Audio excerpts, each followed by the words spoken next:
Father in heaven, we thank you for the Sabbath day. We thank you for the opportunity that we have to study your word, and I pray that you would guide us through the next hour of this study as we look at the prophecy of Daniel 11. May things be clear, and we pray this in Jesus' name, amen. So, Daniel 11 and the end of the world. Do you think Daniel 11 is important? Just a little bit of background. When you study the prophecy of Daniel 11, this is the last of the four major visions of Daniel. And in Daniel chapter 10, you see this great conflict that is going on where Daniel is fasting and mourning and praying for 3 full weeks. And Gabriel finally talks to him and said that he wrestled with the king of Persia for 3 weeks. And finally, Michael, who is Christ, shows up and turns the heart of the king of Persia so that Gabriel could answer Daniel's prayer and reveal to him what would happen to God's people in the latter days. And it was actually Christ who reveals to Daniel what he sees in the vision of Daniel 11.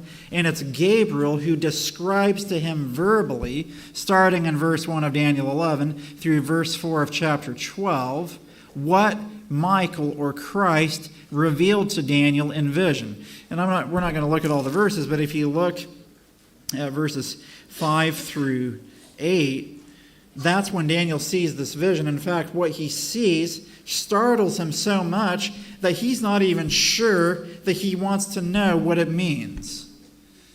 And Gabriel then strengthens him to receive the vision and to understand it. Now, that didn't happen to Daniel so much in the other visions. Yes, in Daniel 8, he was astonished, he fainted, he didn't understand the vision.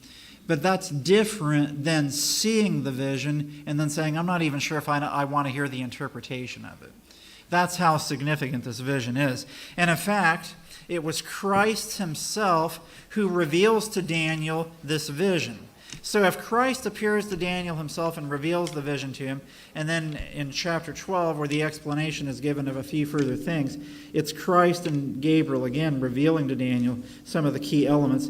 We have a pretty good idea that Daniel 11 is a very significant vision. And one of the key elements that we see in verse 14 of chapter 10 is when Gabriel says, Now I am come to make you understand what shall befall your people in the latter days, for yet the vision is for many days. So the vision of Daniel 11 has to do with God's people from the time of Daniel down to the end of the world. So it's very important. Now this slide's a little bit busy, and you don't need to look at everything and try to memorize it. It's actually pretty basic. We have the 4 major visions, and you have the kingdoms of this world, and then you have what happens after the kingdoms of this world. In Daniel chapter 2, a stone strikes this image, which represents the second coming of Jesus. That's what Seventh-day Adventists have always understood and believed, and that's what the stone represents, and it becomes a great mountain that fills the whole earth. Christ sets up his kingdom. Daniel chapter 7, after the kingdoms of this world, rather than seeing the second coming of Jesus, we see the Father and the Son moving to the most holy place at the beginning of the judgment in 1844. Daniel chapter 8, we have the kingdoms of this world. Babylon is missing. At the end of the kingdoms of this world, we see that the sanctuary will be cleansed after the 2300 days. And then in Daniel chapter 10, 11, and 12, you have the kingdoms of this world. And at the end of the kingdoms of this world, Michael stands up, which represents the close of probation. Now, I want you to pay attention to the bottom line of all of these visions, because this is what I want you to take away. I'm assuming that you're a good Seventh-day Adventist and you understand the vision of Daniel 2, 7, and 8. And you understand what the gold, the silver, the brass, the iron, the feet of iron, and clay represent. You understand the lion, the bear, the leopard, the dreadful beast, the teeth of iron. I'm not going to go through all of that. You may not understand the king of the north and the king of the south. I'll spend a little bit of time on that as we go through Daniel 11 here. But here's what I want you to focus on from this slide. At the end of each of the 4 major visions, there is a significant event that takes place. The end of Daniel 2, it's the coming of Jesus. So from the very first major prophetic vision, we see that Jesus will come back. But then Daniel 7 shows us that in order for Jesus to come back, there must be a judgment that comes first. Because the kingdoms of this world must be judged. And Daniel 8 shows us that in order for the judgment in heaven to be finished, the sanctuary in heaven must be cleansed. And Daniel 11 shows us that when the sanctuary is cleansed, Michael stands up and probation closes. So get this, Daniel 2, Jesus is coming. Daniel 7, there must be a judgment first. Daniel 8, the sanctuary must be cleansed before the judgment finishes. Daniel 11, when the sanctuary is cleansed, Michael stands up and probation closes. Then Jesus comes back. So these visions are all connected. So if you have some kind of an interpretation of Daniel 11 that is completely disconnected from Daniel 2, 7, and 8, chances are you have a bad interpretation of Daniel 11. Chances are.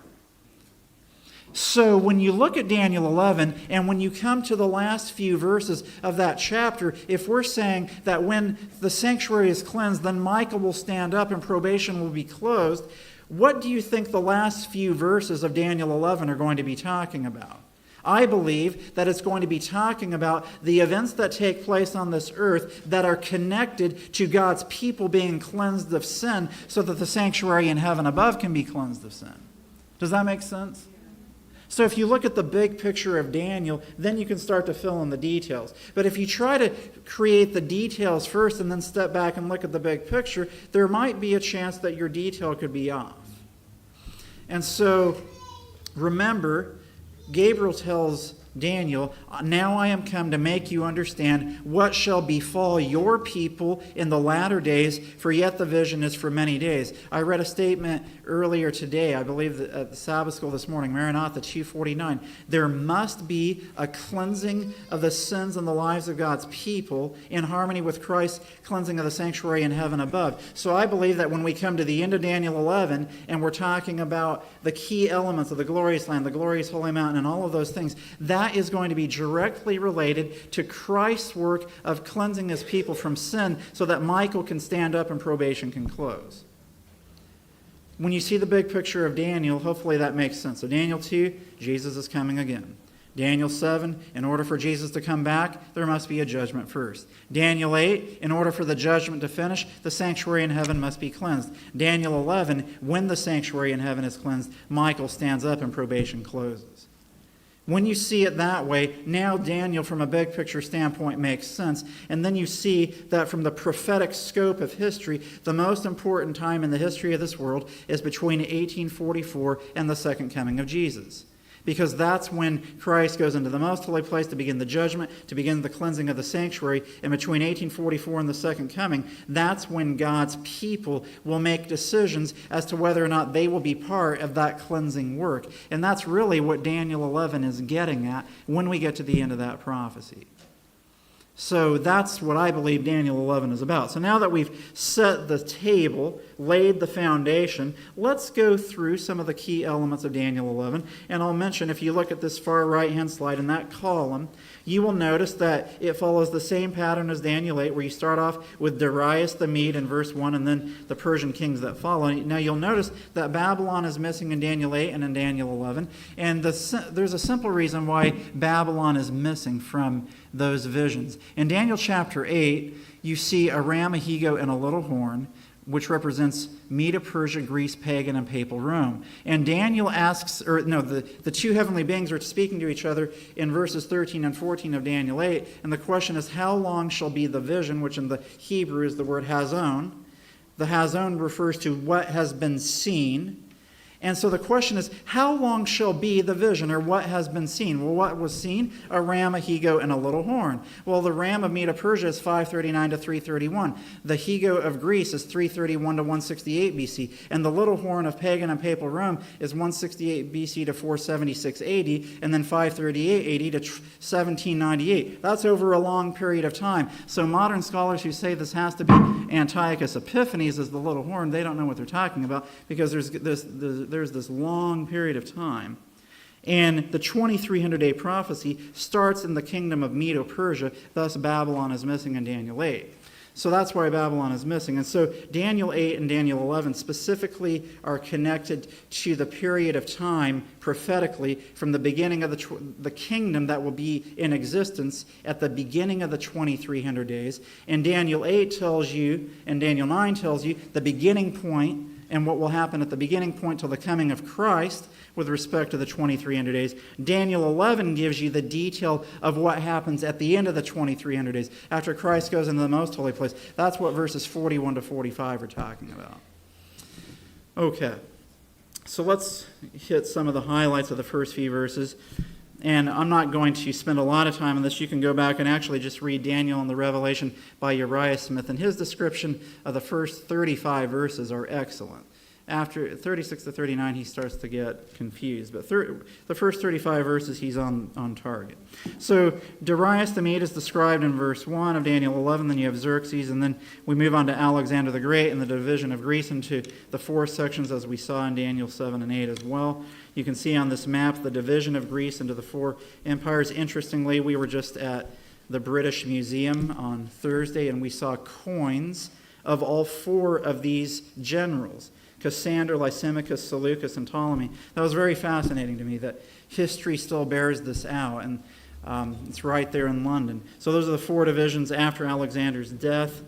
And then you have, from those divisions, Seleucus, you can see, eventually conquers Lysimachus and Cassander. He becomes the king of the north. Ptolemy's down in Egypt. He becomes the king of the south. And it just so happens that God's people in Palestine get caught in the middle between the king of the north and the king of the south. So when you talk about the king of the north and the king of the south, yes, geographically they are the king of the north and the king of the south, but it's especially with respect to God's people who get caught in the middle, and they got caught in the middle between a lot of the battles of the king of the north and the king of the south.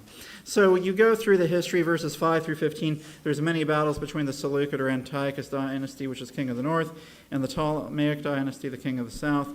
And I'll just mention in passing that in verses 7 and 8 and so forth, it talks about Berenice, who was the daughter of Ptolemy, who came to the king of the north to make an agreement. She marries the king of the north. He puts away his wife Laodice, for whom Laodicea was named after. But after 2 years, he gets tired of Berenice, takes Laodice back. She, of course, doesn't trust her husband, so she has him put to death to ensure that her son will become the new king of the north. So now the king of the north and the king of the south blow up at each other again. And that's in verses 6, 7, and 8 especially. It's interesting how that was predicted. We're not putting our focus on there, but I'm just saying if that verse was right on the money, you can guarantee that the verses at the end of the chapter will be as well. You get to verse 16, Pompey defeats Antiochus Asiaticus and becomes king of the north in 65 BC. So now pagan Rome is the king of the north. And Pompey enters into the glorious land. That's in Palestine in 63 BC. Then you have the death of Julius Caesar described in verses 18 and 19, where it says he comes into his own land but stumbles and shall not be found. That's when the Roman Senate murdered Julius Caesar. Then you have Caesar Augustus, the raiser of taxes, in verse 20, which correlates with Luke chapter 2, verse 1. This correlates with the time of Christ.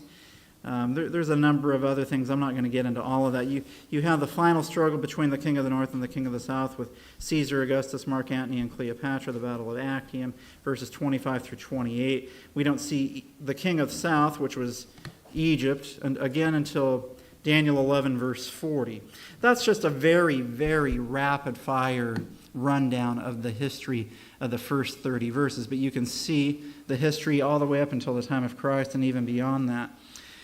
And actually, in verse 30, which we're going to start talking about here, we see the fall of the Western Roman Empire when it says the ships of Chittim shall come against them. Chittim was in Carthage, which was in North Africa. This was one of the barbaric nations that came against the Western Roman Empire, leading to its downfall in 476 AD. So I believe that if you follow the chronology of Daniel 11, by the time you get to verse 30, you're in 476 AD. Now, Ellen White has a few things to say about Daniel 11. Let's read a couple of her statements. Then we're going to look at the most significant quote that she says. This is Testimonies to Ministers, pages 112 and 113. The light that Daniel received from God was given especially for the last days. The visions he saw by the banks of the Ulai and Hiddekel. So the Ulai is Daniel 8, the Hiddekel is Daniel 10, the great rivers of Shinar, are now in process of fulfillment, and all the events foretold will soon come to pass. She gets a little bit more specific. Testimonies, Volume 9, page 14. The world is stirred with a spirit of war. The prophecy of the 11th chapter of Daniel has nearly reached its complete fulfillment. Soon the scenes of trouble spoken of in the prophecies will take place. So she's saying this prophecy has nearly reached its complete fulfillment. So with my prophetic antennas on, I want to know, well, where are we in the prophecy, right? That's very interesting. So let's keep going. Now a very similar statement, but this is actually the most extensive statement that Ellen White makes about Daniel 11. This is her most important statement about Daniel 11 because I believe that it forms a template for us to follow in understanding Daniel 11. Its manuscript release is Volume 13, page 394. So again, if you're following an interpretation of Daniel 11 that does not take into account this statement from Ellen White, chances are you're going to have an interpretation that's off the mark. So notice what she says. We have no time to lose. Troublous times are before us. The world is stirred with a spirit of war. Soon the scenes of trouble spoken of in the prophecies will take place. The prophecy in the 11th of Daniel has nearly reached its complete fulfillment. Now notice what she says next. Much of the history that has taken place in fulfillment of this prophecy will be repeated. Okay, so now I'm saying, okay, which history? If she's saying much of the history that has taken place in fulfillment of this prophecy will be repeated, I want to know which history. Does that not make sense? So now let's keep reading. Then she says, in the 30th verse, a power is spoken of that shall be... Now she starts to quote verse 30. Look in verse 30, and if you go maybe third or fourth line down, you pick it up where it says, shall be grieved. Let's just read it. For the ships of Chittim shall come against them. I believe that's the fall of the Western Roman Empire in 476 AD. Now Ellen White's saying there's a power that is spoken of. Who comes after pagan Rome in all of the prophecies of Daniel? Papal Rome. A power is spoken of that shall be grieved and return and have indignation against the holy covenant. So shall he do. He shall even return and have intelligence with them that forsake the holy covenant. So she's speaking of a power, the Bible is speaking of a power that she's pointing us to, that forsakes the holy covenant. This is supposed to be God's church, yet they go against God's covenant, which is his law, and they change the day of rest from Sabbath to Sunday.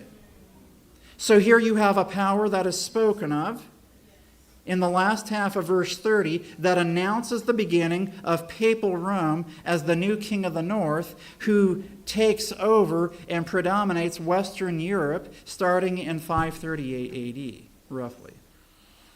But there's a little bit more to it that we're going to see. Now notice, she keeps quoting Daniel 11, but in the manuscript releases, in order to save paper, they just put in brackets Daniel 11, 31 to 36 quoted. Well, Ellen White quoted them, so let's read them, because this is her only major statement where she really kind of gives us some major ideas about Daniel 11. So let's read verses 31 to 36, because remember, she says, much of the history that has taken place in fulfillment of this prophecy will be repeated. So I want to know which history.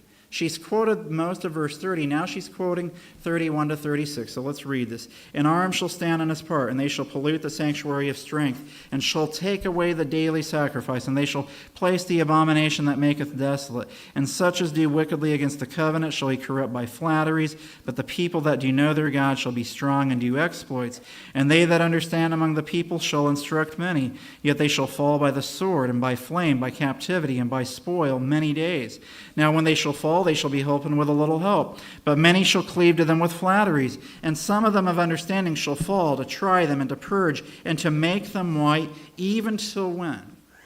To the time of the end, because it is yet for a time appointed. And the king shall do according to his will, and he shall exalt himself, and magnify himself above every god, and shall speak marvelous things against the God of gods, and shall prosper till the indignation be accomplished, for that is determined shall be done. So Ellen White's quoted all of that. Notice the very next thing she says in this quote. Scenes similar to those described in these words will take place. So she said much of the history that has taken place in fulfillment of this prophecy will be repeated. So I'm thinking, which history? Well, she tells us, verses 30 to 36.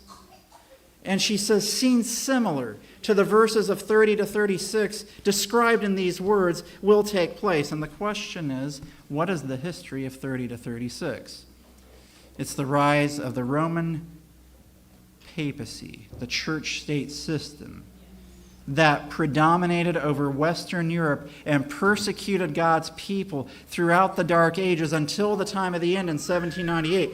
That is the history of Daniel 11 that's going to be repeated. And then she says a few other things that I'm not going to read. And then she quotes Daniel 12, verses 1 through 4, which if you've studied Daniel 11, you will know that is a direct continuation of Daniel 11, 40 to 45.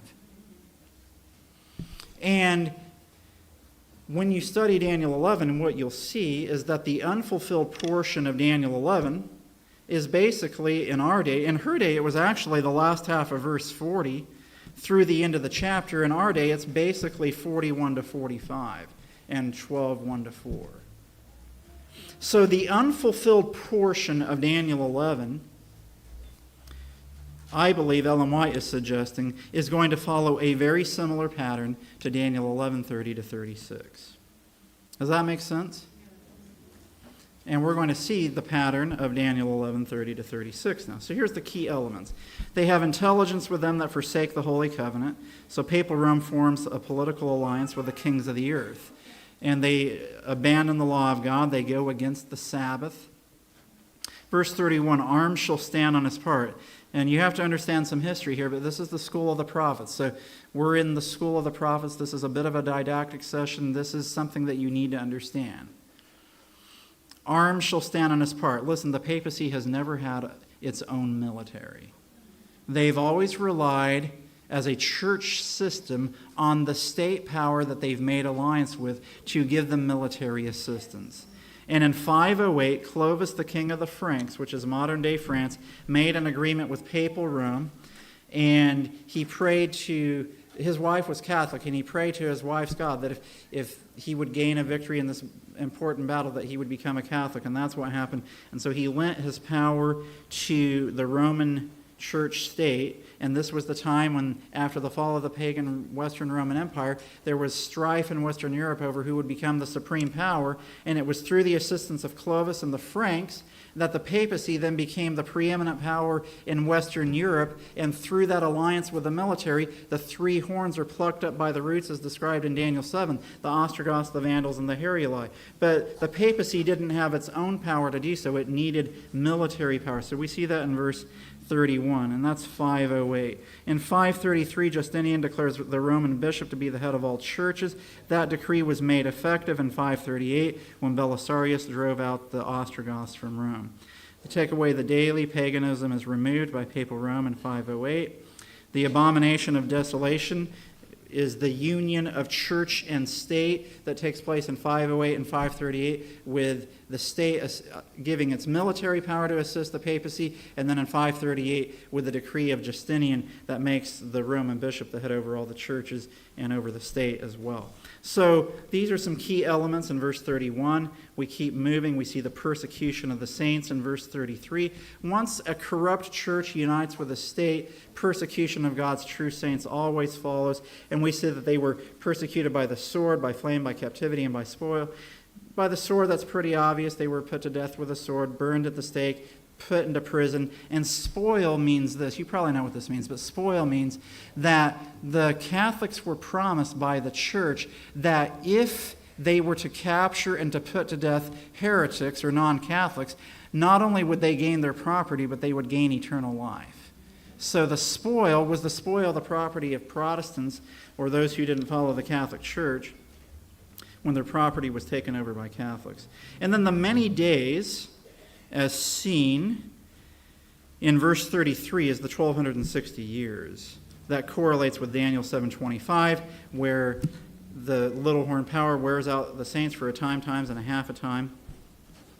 The persecution continues until the time of the end. In verse 35, this is clearly speaking of 1798. Now, interestingly, and I don't have this in my slide, but if you're a sharp student of Bible prophecy, you'll notice that Ellen White quotes through verse 36.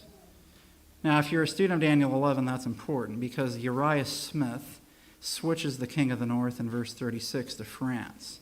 Ellen White doesn't. Ellen White keeps it the same power as the papacy. So there's some modern literalists who still keep Daniel 11 the way Uriah Smith interprets it, and they're trying to tell us that the events that have happened in Turkey recently are a fulfillment of Daniel 11, and I'm like, yeah, I don't see that. But there's some other interpretations as well that are out there that I'll mention later. But verses 36 and onward are still describing the papacy as the king. He speaks marvelous things against the God of gods. This is very similar to the language that Paul uses in 2 Thessalonians chapter 2 to describe the man of sin. And there's a few other things. You can see the celibacy of the priest, where it says he shall not regard or will not have the desire of women. There's a few other things in there that are interesting. But continuing on through this template, the deadly wound is seen in verse 40, which is 1798. So we have a template that we can follow. Ellen White says much of the history that has taken place in fulfillment of this prophecy will be repeated. Now, sometimes when we think of Daniel 11, we're thinking, oh, this is so complicated. But hopefully what I've just shown you is history that you're familiar with. You're familiar with the fact that the papacy replaced pagan Rome as the next major kingdom in the prophecies of Daniel, that it made an alliance of church and state, that it persecuted the saints, that it ruled for 1,260 years. And Ellen White's saying much of the history that has taken place will be repeated. Now notice it's not the same thing, but it's similar. And she says seen similar. So sometimes people will try to make it a point-by-point identical repetition. Ellen White is saying it's not identical, but it's similar. There's a pattern that we can follow. Seen similar to those described in these words. I mean, I've seen some prophecy charts that are so precisely detailed, and then when it doesn't happen exactly the way they've predicted it, then people get discouraged. Well, that's because you're making it too precise. Ellen White says seen similar. It's not identical. There is a difference between identical and similar the last time I checked in the dictionary. So seen similar to those described in these words will take place. So in other words, there's not going to be 1,260 years, or we're not going to change that into 1,260 literal days, for example, because there's no more time prophecy after 1844. But there is going to be, in the future, the rise again of the papacy. It's going to make a comeback. The deadly wound is going to be healed. We understand that from Revelation 13. And when the deadly wound is healed, church and state will unite. We understand that from Revelation 13. And when church and state unite, God's people will be persecuted. We understand that again. That's not unique to Daniel 11. But when we understand that there's a template that we can follow, then the end of Daniel 11 starts to make more sense. So church and state will unite. The saints will be persecuted. But just as the papacy received a deadly wound, it will also come to its end again. So we see that a military force of state will support the king of the north. There will be a church-state union, which is the abomination of desolation. The saints will be persecuted, but the king of the north will come to its final end. Now, what we need to talk about as well to help us understand how the papacy will make a comeback, because eventually after verses 30 through 39, verse 40 says, "And at the time of the end shall the king of the south push at him," which is the king of the north. Now, I've heard some interesting interpretations on verse 40 as well. If the interpretation that you are hearing about verse 40 does not connect this to the deadly wound of 1798, that is an interpretation that falls outside of the historicist understanding of Adventism. It says, at the time of the end. And as Seventh-day Adventists, when do we understand the time of the end to begin? 1798. Now, if you haven't ever seen how to prove this before, just briefly, here in Daniel 11 it says that the persecution of the saints would continue until the time of the end. in verse 35. It said it would be for many days in verse 33. So it's for many days, which is the 1260 days. It's until the time of the end in verse 35. And Daniel 7:25 says that the little horn would wear out the saints for a time, times, and the dividing of time, which is 1260 years. So that's the 1260 years of persecution from 538, when the decree of Justinian goes into effect, until 1798, which we're going to talk about here. That's the deadly wound. That's the rule of the papacy. And it's at the time of the end that the king of the south pushes at the king of the north. That is the deadly wound in verse 40. That is a key prophetic road mark in this prophecy. At the time of the end shall the king of the south push at him. The word push in the Hebrew is the Hebrew word nagak, which means to gore. It's like a bull with a horn that takes its bull and gores into something with the intent to kill. This is the deadly wound. So we understand from history that in 1798, Napoleon sent his general Berthier into the Vatican to take Pope Pius VI captive in response to the murder of the guy who was supposed to be the brother-in-law of Napoleon's brother, Joseph Bonaparte. Shortly before the wedding took place, there was a demonstration in Rome, and the Vatican Papal Guard shot to death Joseph Bonaparte, the brother of Napoleon's soon-to-be brother-in-law, and that caused a reaction from France. Interestingly, there had been a peace treaty between the papacy and France in 1798, so the deadly wound really wasn't supposed to happen until this unrest took place at the end of 1797. And then in 1798, Berthier comes into the Vatican, into Rome, takes Pius VI captive, and at that point, the papacy lost its control over the state power. That was the deadly wound. And that's what verse 40 is talking about. So the king of the south pushes at the king of the north. Now the king of the south was always Egypt in the first 30 verses. So how is France the king of the south now? You go to Revelation chapter 11, you see this beast coming up out of the bottomless pit, which is describing the French Revolution. Spiritually in Revelation verse 8, it's described as Sodom and Egypt.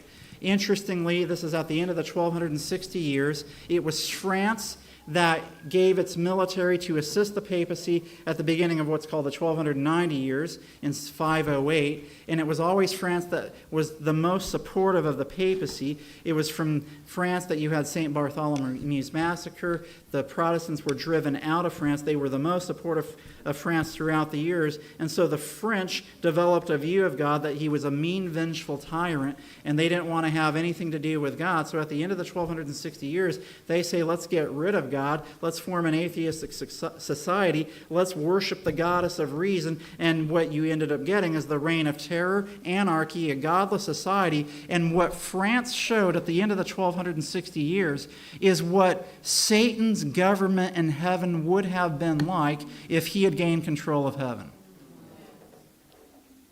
Interestingly, Christ's ministry was for 3.5 literal years, and at the end of the 3.5 years, he dies. He suffers a deadly wound. But then he has a resurrection. The papacy, who the dragon or Satan gave his power, seat, and authority to, rules for 3.5 prophetic years, and at the end of those 3.5 prophetic years, they receive a deadly wound. But then they're going to have a resurrection as well. They are the Antichrist. But the French Revolution shows the principles of Satan's government. So we see that here in Daniel 11, verse 40. Atheism of Egypt is reborn in France. Ellen White refers to the atheism of Pharaoh, who is Jehovah, that I should obey him. After France, the king of the south continued as communist Soviet Union in Eastern Europe. In 1844, Karl Marx wrote the Communist Manifesto from Paris, France, in 1844. Very interesting. But there's going to be a comeback of the king of the north. Now remember, Ellen White says much of the history that has taken place in fulfillment of this prophecy will be repeated. She says scenes similar to those described in these words, which was the 1260 or 1290 years of papal supremacy, depending on if you're starting from 508 or 538. There's the 1260 and the 1290. So that's the history that's going to be repeated. So how does the king of the north make a comeback? The last half of verse 40 says, and the king of the north shall come against him like a whirlwind, with chariots and with horsemen and with many ships. What does that sound like? That sounds like an army. What was the first thing that the papacy did in verse 31? What does it say of the king of the north in verse 31? It says, "And arms shall stand on his part." Here in the last half of verse 40, the king of the north, the papacy, is making a comeback again with the very same mechanism. It needs an outside entity to use its military to back up its ideology. History is repeating itself. And I'm not going to go through all that. It's pretty obvious that chariots and horsemen are military power. History repeats. Arms shall stand on his part. So there's military power. Then we saw that there was the abomination of desolation and then the persecution of the saints. So we should see a very similar pattern develop as we go through Daniel 11 here. So the king of the north receives a deadly wound. What's the next event? Military power gives force to the papacy to come back against the king of the south. Have we seen any nation form an alliance with papal Rome since 1798 to lead to at least a pushback, if not the downfall, of the atheistic king of the south? Now, mind you, I'm not ready to say that the king of the south is completely gone, because I live in the United States, and you live here in the UK. And in the United States, and you're seeing it over here also, we just had the Supreme Court a year ago legalize gay marriage in the United States. That's the king of the South still rearing its ugly head. So the king of the South isn't completely gone yet. But there's been some major events to weaken the king of the South in the meantime. February 24, 1992, Time magazine wrote an article by Carl Bernstein entitled "The Holy Alliance," describing the first meeting between President Reagan and Pope John Paul II on June 7, 1982, where they met for 50 minutes, nearly an hour. And they talked in this meeting of how they would work together with Lech Walesa in Poland through the Solidarity movement, where Catholic Europe would unite with Protestant America to lead to the downfall of atheistic Soviet Union and Eastern Europe. It was one of the great secret alliances of all time, as said in this article. And on June 12, 1987, President Reagan, in an iconic moment of his presidency, is probably what he's best remembered for, stood in front of the Berlin Wall at the Brandenburg Gate and said, "Mr. Gorbachev, tear down this wall." And 2 years later, the Berlin Wall came tumbling down. Friends, that was not just an interesting piece of history. That's prophetic history happening before our very eyes. That the king of the south made a push and gave a deadly wound in 1798. But now the king of the north is making a comeback, because here it has in its own backyard of Eastern Europe and the Soviet Union, you have the Russian Orthodox Church, and you have atheistic Eastern Europe. It can't even make inroads into its backyard. But after the Berlin Wall falls, not only did Protestants rush into that territory, so did the Catholic Church. Where are we today? What's happening now? Again, this quote, "We have no time to lose. Troublous times are before us. The world is stirred with the spirit of war. Soon the scenes of trouble spoken of in the prophecies will take place." The prophecy in the 11th of Daniel has nearly reached its complete fulfillment. Much of the history that has taken place in fulfillment of this prophecy will be repeated. Scenes similar to verses 30 to 36 described in these words will take place. So you have a military power, namely France, that props up the papacy in 508. I believe that in the 1980s, President Ronald Reagan used his power as President of the United States for America to begin to form an alliance with the papacy, so that the papacy knows that it has the backing of the military power of the United States to enforce its vision for this world. Now, that has not yet fully come to fruition, and that will not fully come to fruition until there is a Sunday law. But the seeds and the foundation were very clearly laid so that the papacy and the United States came together to lead to the downfall of the Soviet Union and to communism and to the fall of the Berlin Wall. That was a very significant event. Continuing. So what's the next thing that happens? So it says, he shall enter into the countries and shall overflow and pass over. You could make a case that the countries that were entered into would have been the Soviet Union and the Eastern European nations that formed the bulk of the nations of the King of the South. But we still have China to deal with. So I'm not ready yet to say that it's fully fulfilled. I think that there's still some things that need to take place. Now, so we've seen the military power being repeated. The next thing that needs to happen is a church-state union formed. Because in verse 31, after arms stands on his part and they take away the daily, which I'm not going to get into that, it says, they shall place the abomination that maketh desolate. The abomination of desolation, which is the union of church and state, which leads to the persecution of the saints. So there's going to be something that happens next in the prophecy of Daniel 11 that is going to be related to the union of church and state, which will lead to the persecution of the saints, and that has to be referring to a national Sunday law. So how does that happen? These are the things that are going to come. We'll look at these. Verse 41 says, he shall enter also into the glorious land, and many, now the word countries is supplied, so it really should read, and many shall be overthrown, but these shall escape out of his hand, even Edom and Moab, and the chief of the children of Ammon. Now I know sometimes it's a bit of a hot topic about who the glorious, or what the glorious land is, what's the glorious holy mountain. The way that I make my case on the glorious land is to discuss the glorious holy mountain first. Now, for those of you who have never studied Daniel 11 before, let me just make this pretty simple. This is not hard. It's not rocket science. Just pay attention closely to what I say, though. The glorious land in verse 16 of Daniel 11 was describing Palestine or Judea, which was the territory of God's people at that time.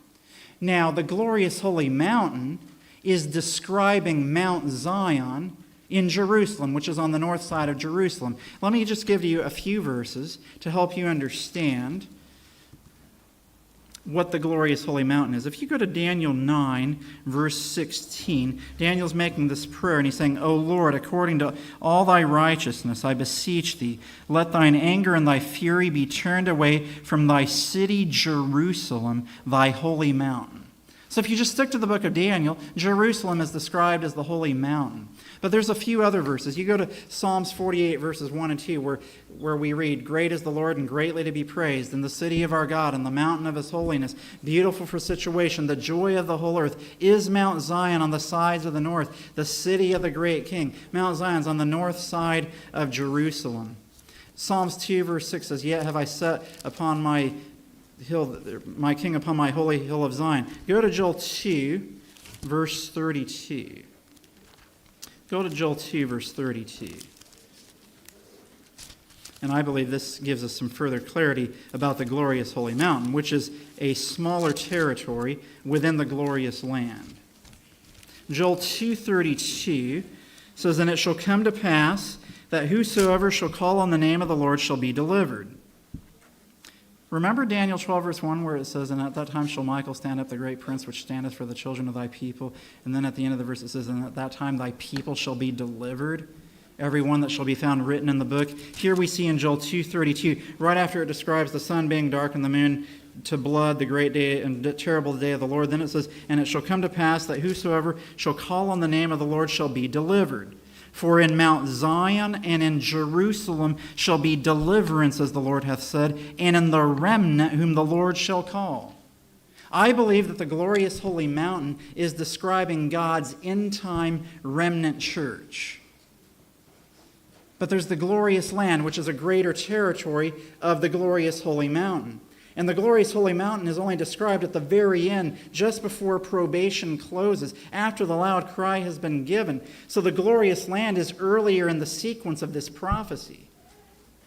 Here's what I believe, and I'm going to prove it as I go here. I believe that the glorious holy mountain describes the remnant who will be the 144,000 who survive the shaking of the end-time crisis.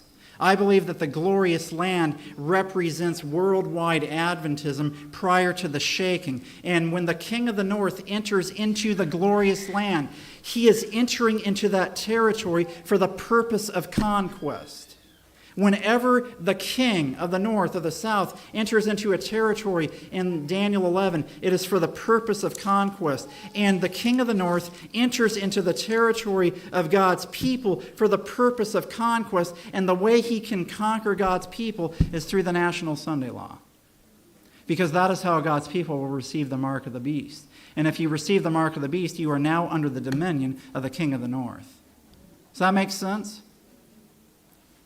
The glorious land is the territory of God's people prior to the shaking. And when the king of the north enters into the glorious land, it says, many shall be overthrown.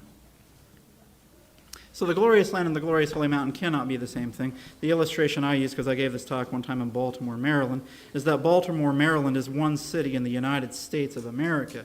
So if you're in Baltimore, you are in the United States, but you could be anywhere else in the United States, but not necessarily be in Baltimore. So if you're in the glorious holy mountain, you are in the glorious land. But if you're in the glorious land, you're not necessarily in the glorious holy mountain.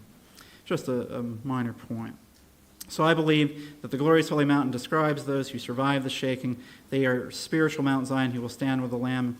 Revelation 14, the glorious land is worldwide Adventism before the shaking. And so when the king of the north enters into the glorious land, this is the national Sunday law. This is the abomination of desolation. This is history repeating itself. Just as military power props up the papacy in Daniel 11:30 to 36, we see it happening again in 40 to 45. That then leads to a union of church and state, an abomination of desolation. And we see history repeating itself, just as Ellen White said that it would.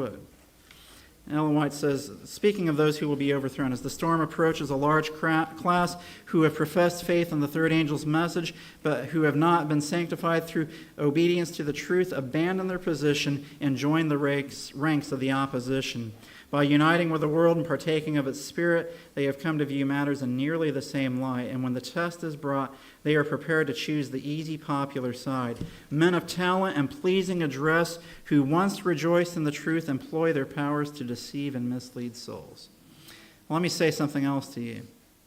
Notice how it says, those who have not been sanctified through obedience to the truth. If you don't believe that you need to be sanctified, you're being prepared to receive the mark of the beast. Just keep that in mind. If your gospel leaves sanctification out of the gospel, you're being prepared to receive the mark of the beast. There's 4 stages to the Sunday law. So the first stage is the king of the north entering into the glorious land, and it's going to progress. The first stage is just, let's have a rest day for family, for society, for energy, for environment, whatever you want to call it. We're going to cut back on Sunday work. And so we'll see various stages of the Sunday law as it progresses, and nobody will necessarily be able to argue with it. Well, that's not a bad idea. We can conserve the environment, save on energy, have a family day. That sounds all nice and great. Then it becomes you need to honor Sunday, but you can still worship on the Sabbath as well. Then it becomes no, you can't worship on Sabbath, only on Sunday. Fines and imprisonment will be imposed. And finally, when we get to the end, and this is down in verses 44, 45, a death penalty will be inflicted upon those who worship on Sabbath and disregard Sunday. So those are the 4 stages of the Sunday law, which you can see through Daniel 11. Now, just a few points as we go through Daniel 11, and we have maybe 10, 15 minutes, and we'll wrap this up. Who's Edom, Moab, and Ammon?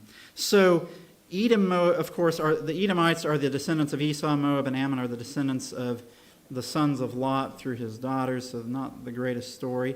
But they were related to God's people. And if you go to Isaiah 11, this is very easy to remember. When you go to Isaiah chapter 11, in verse 11, it says, it shall come to pass in that day that the Lord shall set his hand again the second time to recover the remnant of his people. Now, just in the verse prior to that, it said there would be a root of Jesse which will stand for an ensign of the people. That's the Sabbath. And you go down through, this is describing God's remnant at the end of time. And in verse 14, at the last half of this verse, it says that Edom and Moab and the children of Ammon shall obey them. So while many Seventh-day Adventists are overthrown during the Sunday law crisis, the Edomites, Moabites, and Ammonites come in. They are related to God's true church, but they aren't God's true church. I believe these are people in the other churches who are not Seventh-day Adventists, but they believe to be following God. And when they see the true light at the end of time, they come in during the final crisis. And Isaiah 11, I think, bears that out. So that's Edom, Moab, and Ammon. Now then we see, he shall stretch forth his hand also upon the countries, and the land of Egypt shall not escape. The land of Egypt is the territory of the king of the south. There are still atheistic nations today, like China, Laos, Vietnam, Cuba. Those nations are going to drop very quickly, because remember, if you correlate to Revelation 13, you see Protestant America, which is the false prophet, is making fire come down from heaven on the earth on the side of men, meaning that he is working supernatural miracles to promote false worship. And at that point, there won't be any atheists left, because the motto of atheism is seeing is believing, basically. And when they see these supernatural miracles, they're going to believe what they see. So when the papacy stretches forth his hand upon the countries, and the land of Egypt does not escape, the remaining atheistic nations of this world will fall. Verse 43, but he shall have power over the treasures of gold and of silver, and over all the precious things of Egypt. So he's going to gain control over the financial interests of the entire world, including the territory of the king of the south. And I believe this correlates with no man being able to buy or sell in Revelation 13. And then it says, and the Libyans and the Ethiopians shall be at his steps. If you study the history of Daniel 11, you go back to the last battle between the king of the north and the king of the south, the battle of Actium, when Caesar Augustus is the king of the north, Mark Antony and Cleopatra are the king of the south, representing Egypt. It was the Libyans and the Ethiopians who formed a last line of defense for the king of the south before they fell to Rome. And I believe that the Libyans and the Ethiopians spiritually here represent a last line of geopolitical defense, so to speak, for the atheistic nations of the world. Now, if you look at the last 30, 50, 60 years, it's been the Islamic nations of the Middle East who formed a political alliance with the atheistic nations of this world. Now, some people try to make Islam into a bigger deal prophetically than they really are. And I hear some people out there saying that they represent the king of the south, but then they aren't connecting that to 1798. And they're saying that we're waiting for Islam to attack the papacy, and that will be the final event, sign before Jesus comes back. But that's not true to historicism. And furthermore, Islam is not a major player of any of the other prophecies. So why would it suddenly become a major player in Daniel chapter 11? I see Islam as a minor ancillary player. Libya and Ethiopia, they've been a last line of defense for the atheistic nations of the world, but they're going to fall into line with the papacy as well as the final crisis unfolds. The Libyans and the Ethiopians will be at the steps. Now here's the thing. When you look at the map, the king of the north, he's conquered all the territory of the north. He then comes through the territory of God's people, and he's seemingly conquered the territory of God's people because he enters into the glorious land, and it says, many shall be overthrown. So it seems like God's people drop quickly to the Sunday law. It's like, oh, wow, all the world is wandering after the beast. Now he's down into Egypt, Libya, and Ethiopia. And in the Hebrew mind in this time, if you've come down through the territory of God's people into Egypt, and now Libya and Ethiopia at your steps, you've conquered the whole world.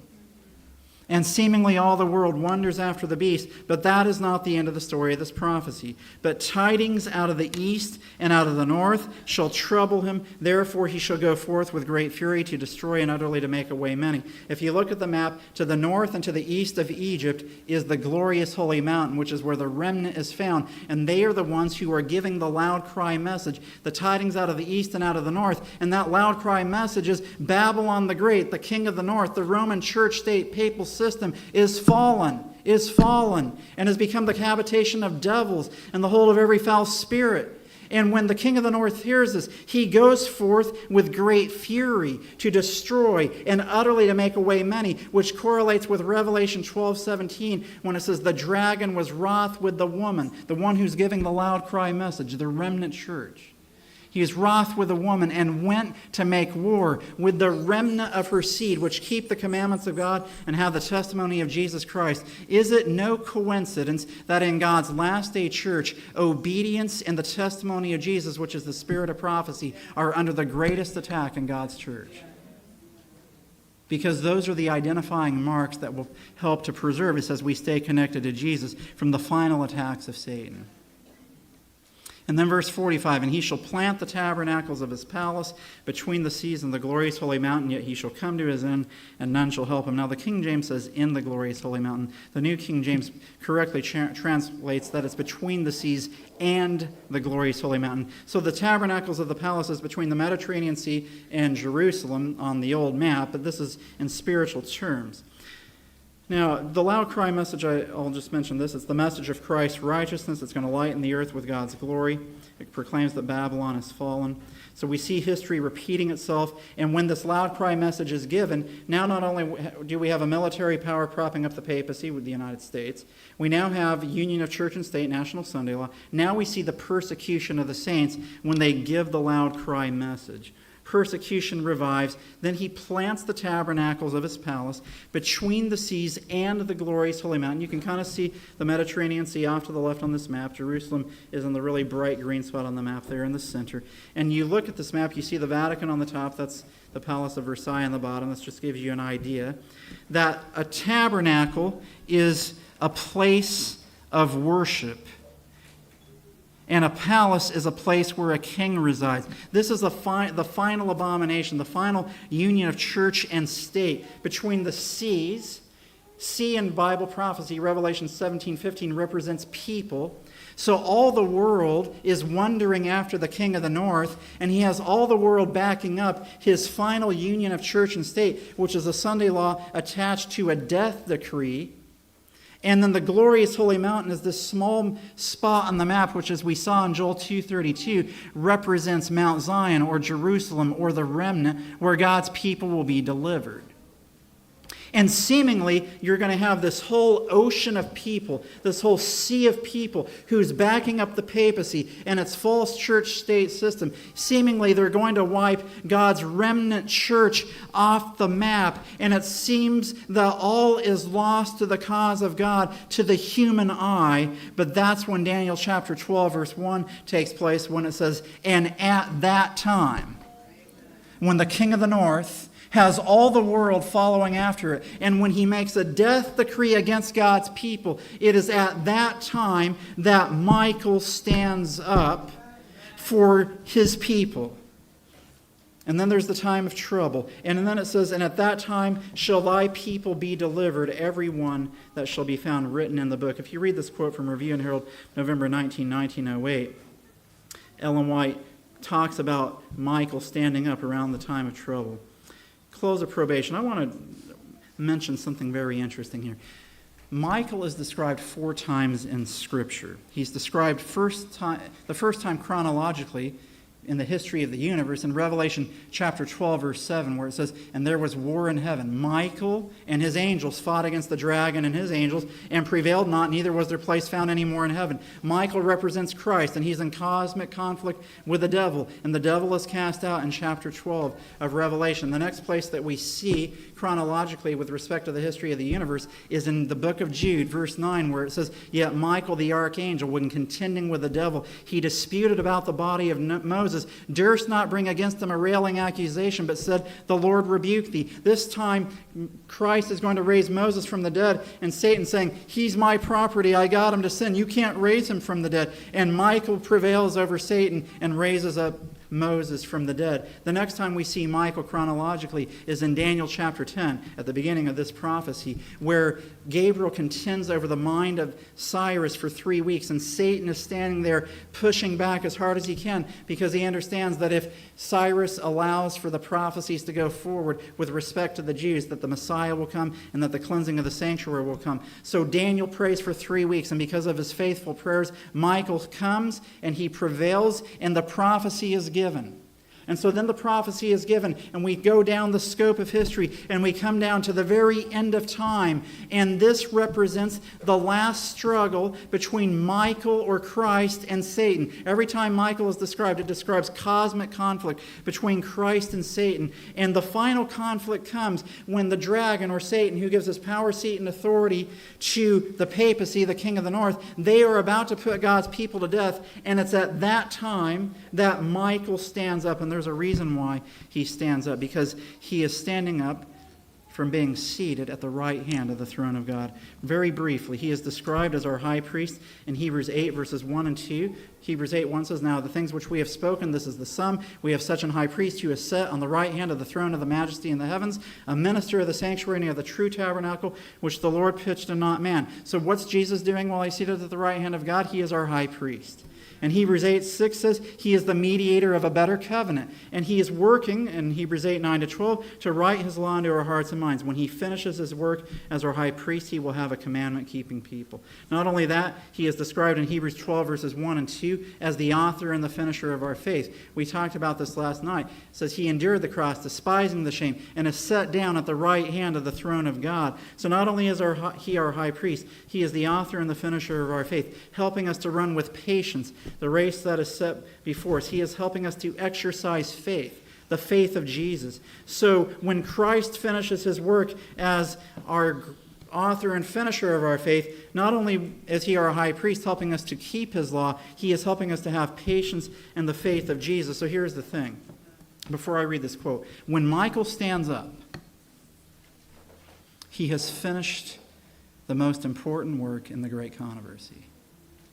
He has finished his work that he was doing while seated at the right hand of God. He's our high priest, working to write his law into our hearts and minds. He's the author and the finisher of our faith, helping us to develop patience and to have the faith of Jesus. That's Revelation 14:12. Here is the patience of the saints. Here are they that keep the commandments of God and the faith of Jesus. And when Satan sets a death decree against God's people, they are sealed. Probation is closed. And Michael stands up and he looks to the onlooking universe and he says, "Do you have any questions now?" Here they are.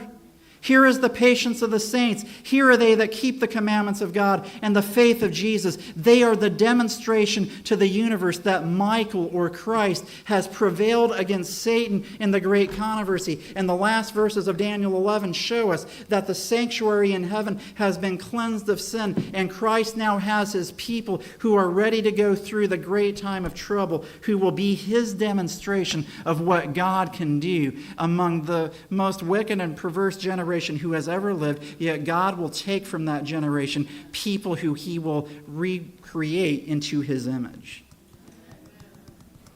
And so, early writings 2:54, the third angel closes his message thus: "Here is the patience of the saints. Here are they that keep the commandments of God and the faith of Jesus." And the third angel's message, this is 8T 197, embracing the messages of the first and second angel's messages, is the message for this time. We are to raise aloft the banner on which is inscribed the commandments of God and the faith of Jesus. Friends, this is the prophecy of Daniel 11. It's pointing to what's going to happen to God's people at the end of the world. But then, verse 45 says that the papacy will come to his end and none will help him. He is going to be destroyed, and Christ is going to deliver his people. If we choose to stay with Christ, we will be on the right side. We will be on the winning side. And the very next major thing I believe that's going to happen in this prophecy is that the King of the North is going to enter into the glorious land. This is the Sunday law. I don't know when it's going to happen. These are event prophecies. But once he enters into the glorious land, the final movements will be rapid ones. It's going to go very, very quickly. But Daniel 11 shows us what's going to happen. It's a very fascinating prophecy, and it shows us where we are in the scope of Earth's history. Things are happening quickly. Now is the time to hold on to Jesus more than you ever have before, to be ready for his soon coming. Amen? Amen. So that's our presentation on Daniel 11.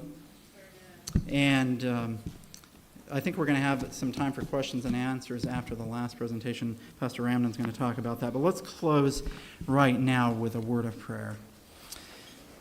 Father in heaven, we thank you that in our school of the prophets we've been able to spend some time gaining a deeper understanding of this prophecy of Daniel 11, understanding the key prophetic waymarks of when the time of the end starts and what happens after that, and of our role in the great controversy and of who we are with respect to the glorious land and to the glorious holy mountain. May we be found among those who are delivered when Michael stands up. May we allow you to help us to develop patience. May you write your law into our hearts and minds. May we look to you and develop the faith that we need to be ready for Jesus to come. Thank you for these prophecies that show us where we are in the scope of Earth's history.